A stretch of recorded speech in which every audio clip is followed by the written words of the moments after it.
I should have known something was wrong the first time I saw Theo walk into my classroom. He was 7 years old with a limp that favored his left leg, a fresh bruise blooming across his cheekbone, and eyes that were far too watchful for a child. "This is Theo Brennan," Principal Davies said, her hand resting carefully on the boy's shoulder. "He's joining us mid-semester, transferred from Whitmore Academy. Theo, this is Ms. Rivera, your new teacher." Theo looked at me with those wary eyes and nodded once before limping to the empty desk at the back. The other second graders stared, already cataloging his differences. "He's just clumsy," Principal Davies murmured as she left. The parents mentioned it. Poor coordination, always falling, bumping into things. Try to keep an eye on him, but I'd been teaching for 8 years. I knew the difference between clumsy and something else. Clumsy kids had scraped knees and laughed it off. They didn't move with the calculated precision of someone trying not to be noticed. Over the next 2 weeks, I watched Theo carefully. He never raised his hand, never spoke unless called on, ate lunch alone, mechanically. During recess, he sat against the wall, watching other kids play with an expression that was half longing, half resignation, and the injuries kept appearing. Split lip on Tuesday, ran into a door, fingerprint bruises on his upper arm. Thursday, fell against the railing, burn mark on his wrist the following Monday. Grabbed a hot pan at dinner. "The Brennans are very concerned about his clumsiness," Principal Davies told me when I raised concerns. "They've had him assessed by multiple doctors. Nothing neurological. He's just accident-prone. Some children are." She looked at me over her glasses. "The family has excellent standing in this community. Let's be supportive." Not accusatory, but supportive. Felt like complicit when I saw Theo flinch every time someone moved too quickly near him. His drawings during art time were disturbing: dark houses with barred windows, shadowy figures with reaching hands, children trapped behind locked doors. When I asked about them, he just shrugged. "I like drawing," he said quietly. "Mother says I shouldn't, but I do anyway." One drawing in particular caught my attention, a detailed sketch of a Victorian house with a tower room. In that high window, a small figure stood with hands pressed against the glass. At the bottom, in careful letters, "The room where bad children go." I kept that drawing in my desk, evidence of something I couldn't yet name. 3 weeks after Theo joined my class, I made a home visit that changed everything. The Brennan house sat on 3 acres at the edge of town, separated from neighbors by tall iron gates and manicured hedges. It was exactly the kind of house Theo had drawn: Victorian architecture, imposing and beautiful, with a tower room visible from the driveway. I'd called ahead. "I like to meet with all my students' families," I'd explained. Margaret Brennan had agreed with icy politeness. She answered the door in a navy dress and pearls, every hair in place, every detail perfect. "Ms. Rivera, how kind of you to visit." Her smile was all teeth, no warmth. "Please, come in. Theo's in the library, doing his homework." The house was a museum: antique furniture, Persian rugs, oil paintings in gilded frames, everything pristine, everything cold. Theo sat at a massive desk in the library, workbooks spread before him, pencil gripped tight. When he saw me, something flickered in his eyes: fear, hope. "Hello, Theo. I brought those extra math worksheets you wanted." "Thank you, Ms. Rivera." His voice was carefully neutral. Margaret settled into a wingback chair. "Theo's been adjusting well, I hope. No behavioral issues. He's a model student. Very bright, very creative." "Creative?" She said it like a diagnosis. "Yes, well, we're working on directing that creativity toward more practical pursuits. Art is rather indulgent, don't you think? Especially for a boy with Theo's challenges. His clumsiness." "You mean?" "Precisely. He requires constant supervision, constant correction." Her eyes fixed on Theo. "He's always been careless, even as a toddler. Some children simply lack spatial awareness. Isn't that right, Theo?" "Yes, Mother. I need to be more careful." The words sounded rehearsed, hollow. "Could I use your restroom?" I asked. "Of course. Down the hall, 3rd door on the left." I excused myself but explored instead. The hallway was lined with doors most opened to reveal immaculate rooms, but at the end of the corridor was a door that didn't budge, locked, and unlike the polished brass handles elsewhere, this one had a heavy deadbolt, the industrial kind meant for security.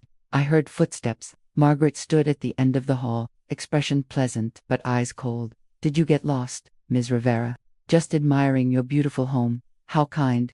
That door you're standing by," she gestured at the locked one, "leads to the tower. Unfortunately, the stairs are quite unsafe. Structural damage from the previous owners. We keep it locked for insurance purposes. My husband keeps meaning to have it repaired, but you know how these projects go. But I'd heard something through that door. A soft sound, like wind chimes, or crying. Shall we rejoin Theo?" Margaret's tone left no room for argument. 20 minutes later, I left the Brennan house with more questions than answers. That locked door haunted me, and Theo's drawing the tower room, where bad children go, took on sinister meaning. That night, I pulled out all of Theo's drawings and really looked at them.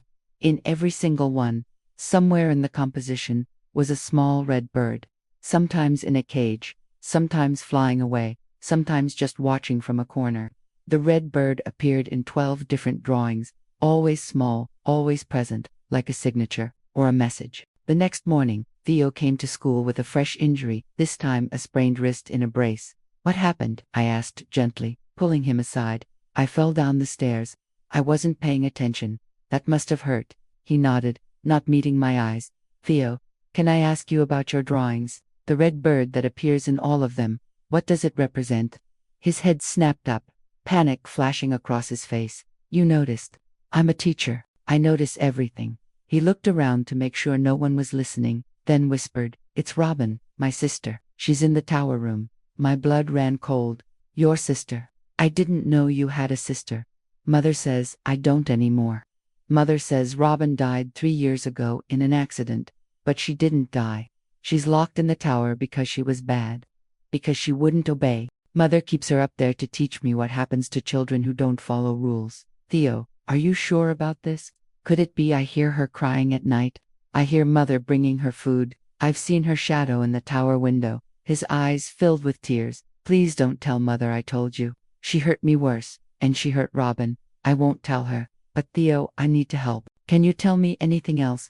He pulled a small object from his poquita, carved wooden bird, painted red, no bigger than his thumb.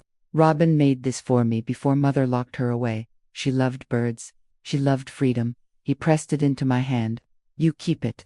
Maybe it'll help you be brave enough to save her."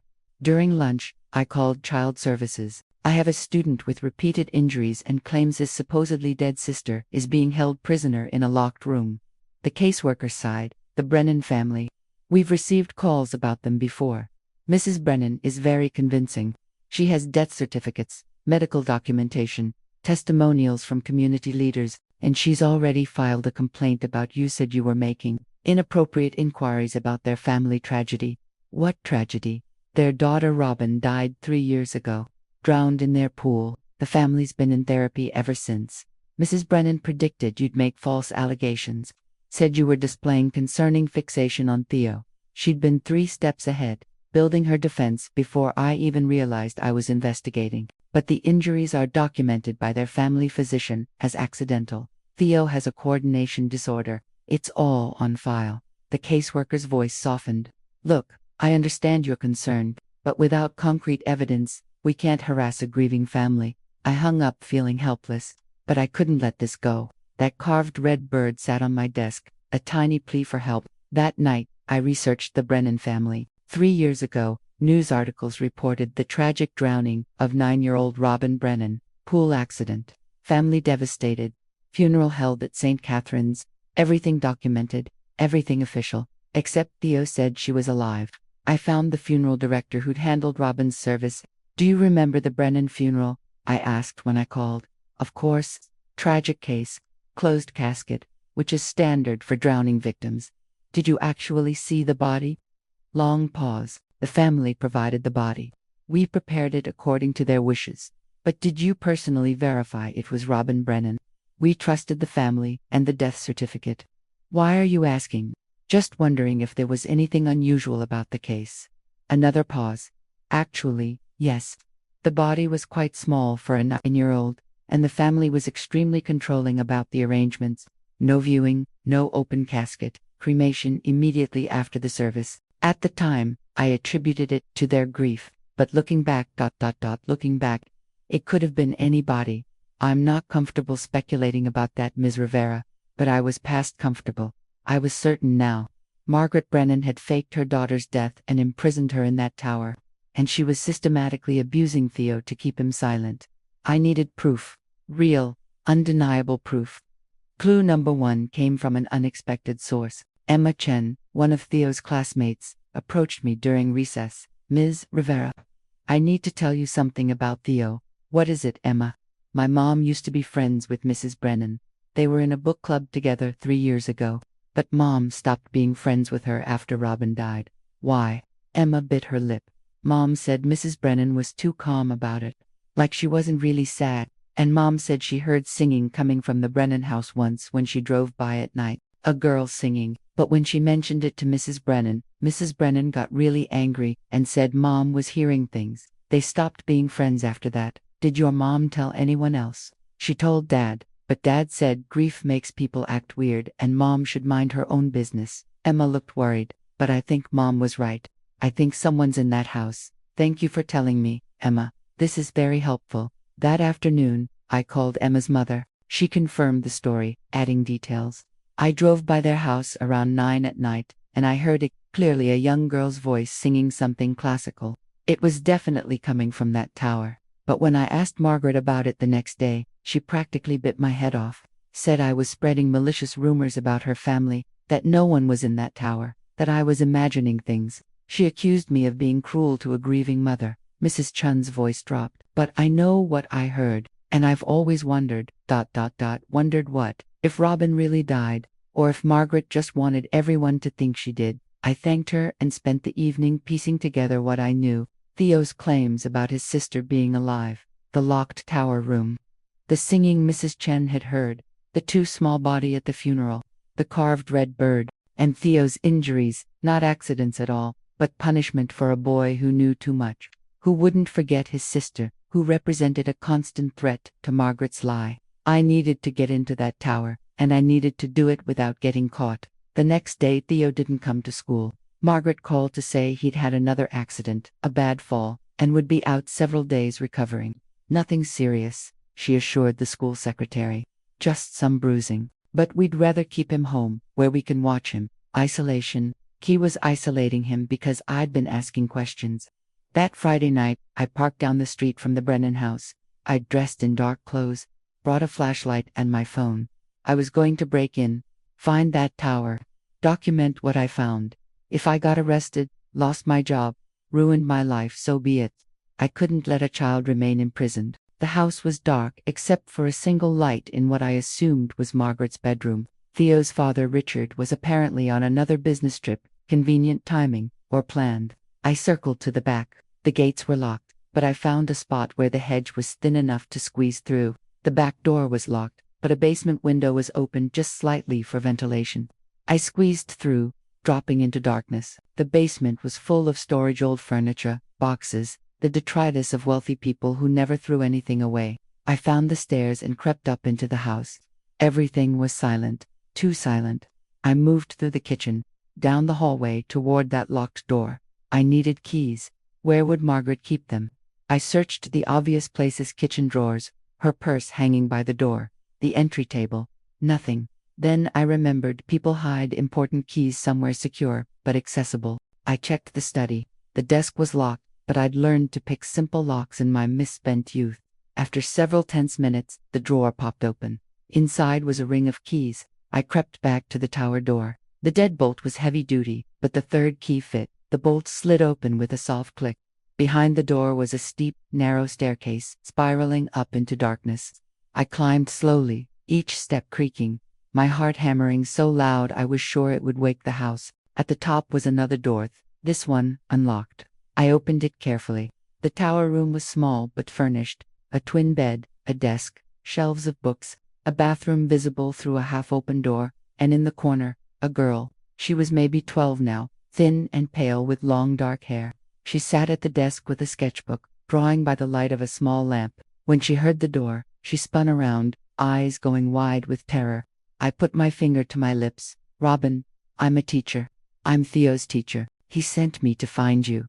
Her face crumpled. "Theo told someone. He's going to be in so much trouble. Not if I can help it." "Robin, how long have you been up here?" 3 years. Since I was 9. since I told Mother I wanted to go live with Dad after the divorce. She hugged herself. Mother said if I wouldn't choose her, I didn't get to choose anything. She locked me up here and told everyone I drowned. Made me watch my own funeral on her iPad. I felt sick. We're getting you out, right now. You can't. She has cameras. Cameras, of course, where Robin pointed to corners I hadn't noticed. Tiny lenses, barely visible. She watches. She always watches. Even as she said it, I heard footsteps on the stairs. Margaret appeared in the doorway, her face twisted with rage. You couldn't leave well enough alone. How did you know I was here? I kept my voice steady, though my heart raced. Silent alarm on the tower door. Alerts my phone. Margaret stepped into the room, blocking the exit. I gave you every chance to back off. Called the school, filed complaints, warned you. But you just couldn't respect boundaries. You're holding your daughter prisoner. I'm protecting her. From a world that would corrupt her. From a father who would poison her against me. From her own bad choices. Margaret's voice was calm, reasonable, insane. Robin is safe here. Fed, educated, sheltered. She has everything she needs. Except freedom. Freedom is overrated. Freedom leads to mistakes, to defiance, to children thinking they know better than their parents. She looked at Robin. I gave her one simple choice. Stay with me and follow my rules, or face consequences. She chose consequences. You faked her death. I gave her a new life, a better life. One where she learned discipline and respect. And it worked beautifully until you started interfering. Margaret's eyes were cold. Now we have a problem. The police are coming. I called them before I entered. It was a bluff. I hadn't. But Margaret didn't know that. Then we'll have an interesting conversation. I'll tell them you broke into my home, that you've been stalking my family, that you assaulted my traumatized foster daughter, who I've been caring for privately. Foster daughter. That's my story.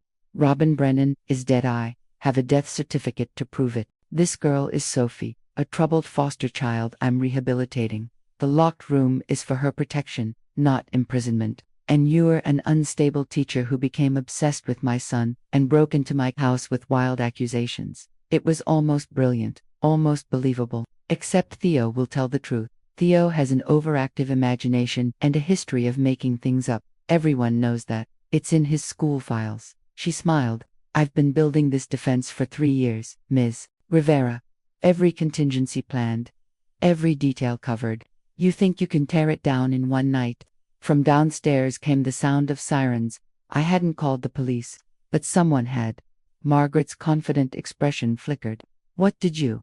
I didn't call them, but someone did. We heard voices downstairs, footsteps, then a child's voice, clear and determined. They're up in the tower. Ms. Rivera and Robin are up there. You have to help them, Theo. He'd called the police. Margaret lunged toward the stairs, but I blocked her. It's over. You've ruined everything. Everything I built. Do you have any idea what it's like to have children who refuse to be what you need them to be, who fight you at every turn, who would rather destroy your life than simply obey? They're not possessions. They're people. They're children. They need guidance, structure, consequences. Her voice rose. I gave Robin a choice. I gave her chances. But she kept defying me, kept questioning me, kept acting like she had a right to opinions about her own life. She was 9 years old. What does a 9-year-old know about anything? Police officers appeared at the top of the stairs, weapons drawn. Ma'am, step away from the door. Margaret looked at them, at me, at Robin curled on the bed crying. The mask of control finally cracked. I was a good mother. I did everything right. Why couldn't they just be good children? They arrested her right there in the tower, while Robin sobbed with relief, and Theo appeared on the stairs, wrapped in a blanket provided by paramedics, his eyes huge. Robin, he tried to run to her, but an officer gently stopped him. In a minute, son. Let's get everyone checked out first. I later learned that Theo had waited until Margaret went upstairs to confront me, then ran to a neighbor's house and called 911. My teacher is trying to save my sister, he'd told them. Please, hurry. My mother is dangerous. Clue number 2 emerged during the investigation. Police searched the house and found Margaret's journals, years of entries documenting her child-rearing philosophy. She described Robin's defects: too emotional, too attached to her father, too resistant to correction. She detailed her decision to fake Robin's death after the girl had threatened to tell a therapist about the abuse. She documented every method she'd used to break Robin's spirit: isolation, food deprivation, psychological torture, disguised as education. And there were entries about Theo, how she was raising him properly this time, using Robin as a teaching tool, how his accidents weren't accidents at all, but carefully calibrated punishments, how fear was an excellent motivator for obedience. The journals described a woman obsessed with control, with perfection, with molding children into extensions of herself. When they resisted, she simply removed them from the equation, while keeping them as cautionary tales. But clue number 3 was the most damning. In a locked safe in Margaret's bedroom, police found documentation of her plan to eventually do to Theo what she'd done to Robin: fake his death, and lock him away if he ever became too difficult to control. She'd already forged a death certificate, already prepared the story, already identified which child from the morgue's unclaimed bodies she would use as his replacement. She'd been planning to erase both her children and start over with new ones, more moldable ones, in a different city under a different name. The prosecutor called it one of the most chilling cases of parental abuse I've encountered. Margaret Brennan was charged with kidnapping, child abuse, fraud, falsifying documents, and a list of other crimes. The trial lasted 6 months. She showed no remorse, maintained that she'd been a good mother doing what was necessary, claimed that modern parenting was too permissive. The jury took 90 minutes to convict her, on all counts. She received 35 years without possibility of parole. Richard Brennan, Theo and Robin's father, had been traveling frequently on business, but the investigation revealed he'd been more absent than anyone knew. His marriage to Margaret had been toxic for years, and his travel was partially escape. He underwent therapy and parenting classes, fighting for custody of the children he'd failed to protect. Robin spent months in trauma therapy, recovering from 3 years of psychological imprisonment. She was 12 now, behind in school but remarkably resilient. She told her therapist, "I survived because I had Theo. Even though we were separated, I knew he remembered me, knew he hadn't given up. That hope kept me alive." Theo underwent therapy too, processing years of systematic abuse. His clumsiness disappeared almost immediately. It had always been fear, not coordination problems. Once he felt safe, he ran and jumped and played like any 8-year-old should. 6 months after Margaret's arrest, I visited Robin and Theo at their father's new hosa, modest, comfortable place far from the Victorian mansion of horrors. Robin answered the door. She was healthier now, color in her cheeks, light in her eyes, still fragile, still healing, but unmistakably alive. "Ms. Rivera," she hugged me. "Come in. Theo's been waiting for you." The house was cheerfully chaotic. Dishes in the sink, toys on the floor, the lived-in mess of a real home. Theo emerged from his room, holding something small and red. "You still have it," I said, looking at the carved bird. "Robin made it for me. I gave it to you for courage, and now I want you to have it back, as a thank you." He pressed it into my palm. "You saved us both. You saved yourselves," I told him. I just opened the door. Richard appeared from the kitchen, looking tired but determined. "Thank you for coming. The kids wanted to show you something." Robin led me to what had once been a formal dining room, now converted to an art studio. The walls were covered with drawings, bright, colorful, hopeful pictures of birds in flight, children playing, families together. "We're both doing art therapy," Robin explained. "It helps us process everything, and it helps us remember that we're free now." On the easel in the center of the room was a work in progress, a detailed drawing showing 2 children holding hands, walking away from a dark house toward a sunrise, and all around them, dozens of red birds taking flight. "It's called After the Tower," Robin said softly. "It's about surviving, about people who see things that are wrong and decide to do something about it, even when it's scary." I looked at these 2 children who'd endured years of calculated cruelty, who'd kept each other alive through hope and memory and tiny acts of resistance, who'd been brave enough to trust a teacher who noticed what others chose to ignore. "You're both extraordinary," I told them. "We're not," Theo said seriously. "We just didn't have a choice about surviving." "But you did have a choice. You could have ignored everything. Most people would have. Most people look away," Robin added. "Most people decide it's not their business. But you didn't. You looked. You believed us. You acted." 2 years later, I was invited to speak at a conference about recognizing signs of child abuse. I brought the carved red bird with me, kept it in my pocket as a reminder of why the work mattered. In the audience were two faces that made me pause: Robin, now 14, and Theo, now 10, sitting with their father. After my presentation, where I discussed the Brennan case and how every system from school to child services had failed to see what was happening, they were the first to approach me. "That was amazing," Robin said. "I want to do what you're doing when I grow up. Help other kids who are trapped. Be the person who looks instead of looking away. You'd be incredible at it." Theo pulled out a sketchbook. "I've been drawing again. Real drawings this time, not scared ones. Want to see?" The pages were full of life birds, trees, his friends at school, his sister laughing, his father cooking dinner. Normal, happy, free images. But the last page showed a woman standing at a doorway, hand extended toward two children in darkness. Above it, in careful letters, "To Ms. Rivera, thank you for opening doors. Love, Theo and Robin." I looked at these two survivors who'd been stolen, imprisoned, and tortured by the person who should have loved them most, who'd survived through courage and connection and the belief that somewhere, someone would hear them. "Keep drawing," I told Theo. "Keep telling your story, because somewhere, there's another child who needs to know that locked doors can be opened, that bad parents can be stopped, that teachers and neighbors and regular people can be heroes if they just choose to see." Robin pulled out her own sketchbook and showed me a new project series of portraits titled "People Who Looked."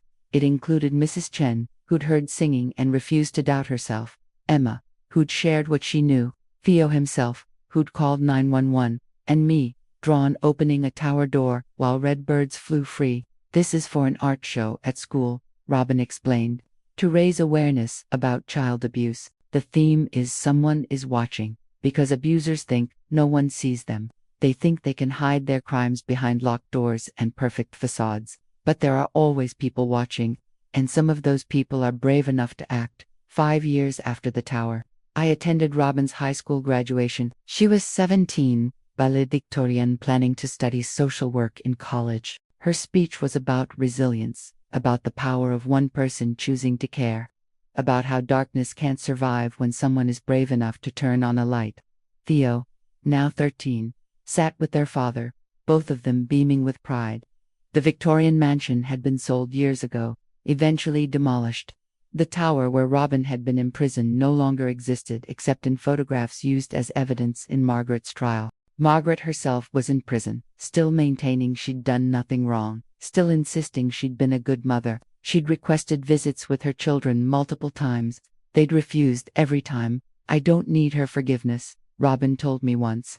"And I don't need to forgive her. I just need to live, to be free, to become the person she tried to prevent me from being." After graduation, the three of us, Robin, Theo, and I, visited a local park. We'd brought 24 red bird decorations, the kind meant to hang in gardens. We'd placed them in trees throughout the park, tiny flashes of scarlet against green leaves. "A memorial," Robin said, hanging the last one, "for all the children still in towers, still locked away, still waiting for someone to look, to believe, to act. And a promise," Theo added, "that will be people who look, who believe, who act." I thought about that first day I'd seen Theo limp into my classroom, about how easy it would have been to accept the explanation that he was just clumsy, how simple it would have been to ignore the drawings, dismiss the injuries, avoid confrontation. How many children were trapped in towers, literal or metaphorical, right now, waiting for someone to notice, to question, to care enough to risk something. The carved red bird was at home on my shelf now, but its message remained: freedom requires courage, justice requires action. And sometimes, the bravest thing you can do is refuse to look away from something wrong. As we left the park, I looked back at those red birds scattered through the trees, bright spots of color and hope, and I thought about a girl locked in a tower who'd survived because her brother refused to forget her, and a boy who'd endured abuse because he wouldn't stop believing his sister was worth saving. They'd saved each other. I'd just opened the door. But sometimes, that's all it takes, one person willing to turn the key and let the light in.